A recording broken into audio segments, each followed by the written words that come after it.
स्नेहा जी का पति होने के नाते स्नेहा जी के भाई को उपहार। शुक्रिया।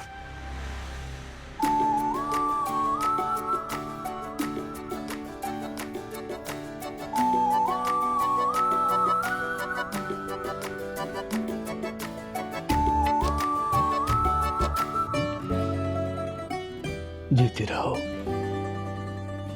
माँ स्नेहा को क्यों गलत समझ रही है, जबकि उसकी नीयत तो सबको साफ दिख रही है। वो परिवार को जोड़ने की कोशिश कर रही है।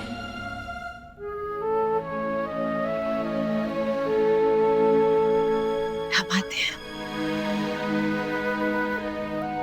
क्या बात है भाभी।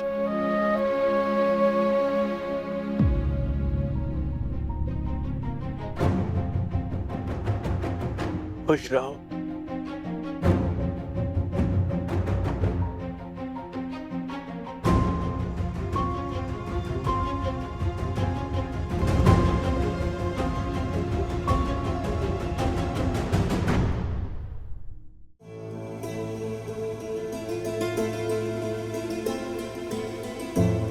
समझ में नहीं आ रहा हम क्या करें। जब जब ये सास बहू के बीच की खाई भरने की कोशिश करते हैं, कुछ ऐसा कांड हो जाता है, ये खाई और गहरी हो जाती है। अब स्नेहा जी ने भले के लिए कहा होगा कि भैया कब तक दूसरे घर में रहेगी, अपने घर को जाओ, लेकिन उल्टा ले लिया, हो गई गलतफहमी। अब कर लो क्या करो। भैया जी बैठिए, पहले आप बैठिए। अरे क्या बैठिए यार, इतना टेंशन काहे ले रहे हैं। लीजिए ये फल खाइए। भाभी जी तो खाई नहीं, कितना मेहनत से चढ़े थे पेड़ पे। उसी पेड़ पर चढ़ा के तुमको वहां से ऐसा ढकेलेंगे ना कि ऊपर और नीचे हर जगह से बराबर हो जाओगे। आई बात समझ में है? वहां पे स्नेहा जी रोते रोते निमा के पास गए, तुम मजाक सुनते साथ गिरधारी भीम साथ का है ना कि जो चीज हम दोनों देख पा रहे हैं ना, वो आप नहीं देख पा रहे, इसीलिए आप तनाव में है, हम दोनों आराम में है?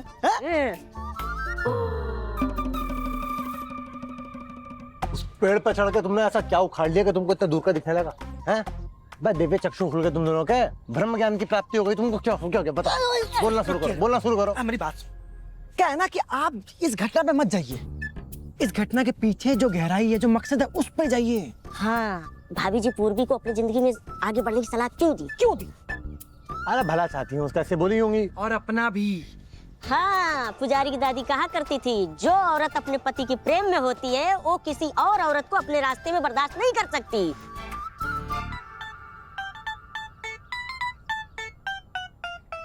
नहीं, एक मिनट, तुम कब मिले इसकी दादी से? ये सब छोड़िए ना भैया जी, ये समझिए कि भाभी जी आपसे प्यार करती हैं, इसीलिए तो वो नहीं चाहती कि कोई और औरत आपके आसपास भटके। बस थोड़ा सा आपसे गुस्सा है, इसीलिए वो ये बात इतनी सरलता से नहीं बता पा रही जितनी सरलता से हम आपको समझा रहे हैं।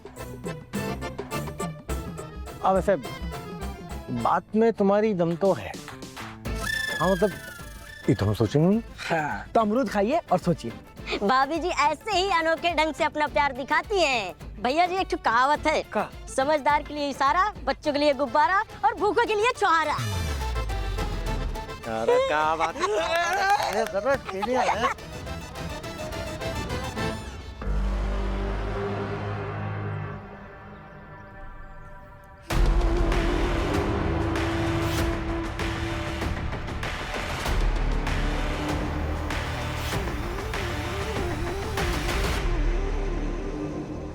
यार एक बार खेत में बैल घुस गया था, कूट के भगाया था उसको वहां से।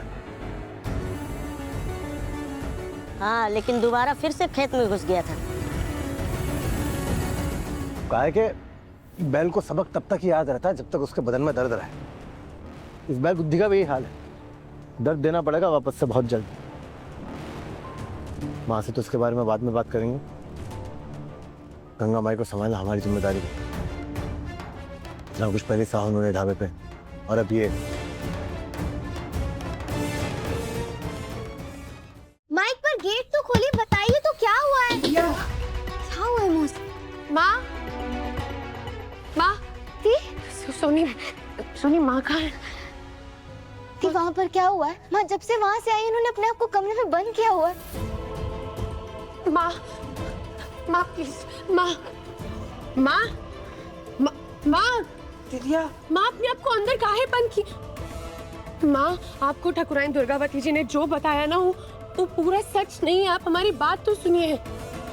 मौसी, हम स्नेहा को पग फेरे के लिए लेकर आए हैं। माँ एक बार हमारी बात तो सुनिए आप। हम आपको सब बताते हैं, आपको लगता है कि आपकी बेटी ऐसे कर सकती है, कभी भी किसी के चरित्र के बारे में बात कर सकती है। माँ आपको अपनी बेटी पे बिल्कुल भरोसा नहीं है। माँ प्लीज ऐसे मत करो, प्लीज हमसे बात करो माँ। माँ प्लीज दरवाजा खोलिए। माँ हमारी गलती है ना, तो हमें सजा दे दो माँ। माँ लेकिन बात तो करो हमसे।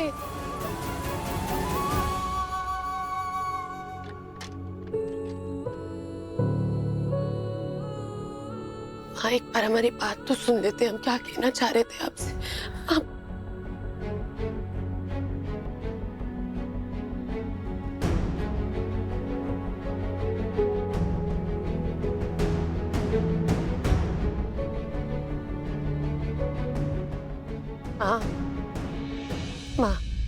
माँ जैसे उन्होंने बताया, आप हमें गलत समझ रही माँ। माँ एक बार हमारी बात सुन लीजिए, हमें समझ लिया हम कहा।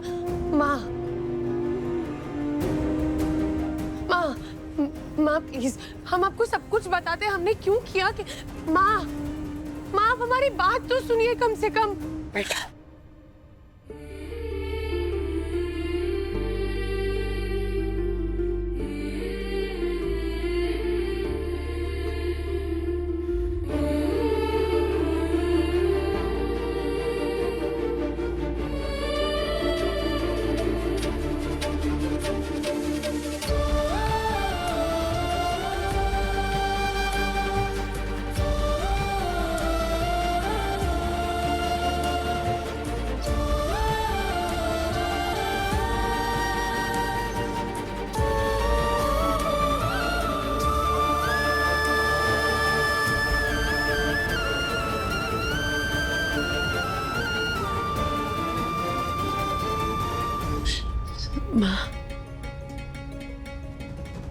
देखकर खाना खा के जाना। संता ढाबा पे चलो, बहुत काम है। प्लीज प्लीज रुक जाओ।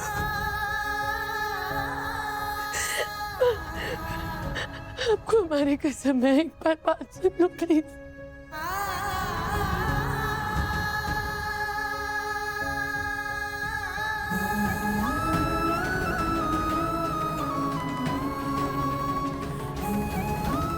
गलती की है ना माँ,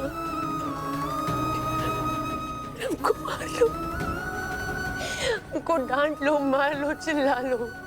बचपन में भी मारे थे ना आप, जब हम जीतू को मार कर आए थे। प्लीज हमसे बात करनी बंद मत करो माँ।